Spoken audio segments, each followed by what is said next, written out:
Well, what's interesting about the MGP, it actually has fewer buttons, fewer physical buttons than the DualShock controller, right? But what we do have is the touchscreen, both front and rear.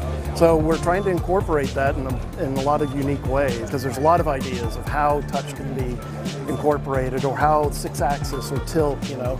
And it's just, you know, for us, it's a matter of getting that feature in there and just trying it, playing it over and over and saying, does this really work?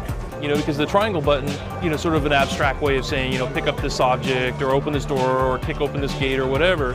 And now being able to touch it, actually, you know, run up to it, touch the thing you're going to interact with, and have there be gameplay built into that. That's what got the design team excited.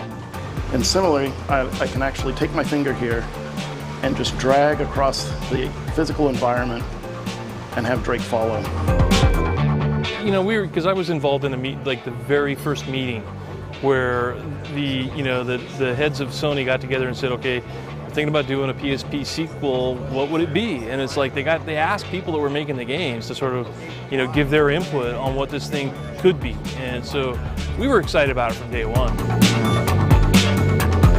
We brought in testers just recently, you know, and they've been playing Uncharted on the PS3, come over and start playing this.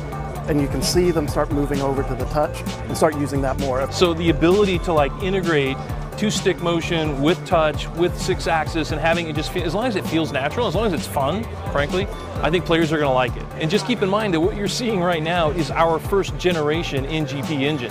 What we can do in the future, I think, is only going to be limited by our imaginations and what we can come up with. And I think that's probably the most important thing about NGP, is that it really does enable game developers to, you know, create whatever it is. I mean, you've seen the huge variety that were at the show today. It's like anything you can imagine you can do. You can do fun little short games. You can do big, you know, console action games equally well. And I think that's what has us excited.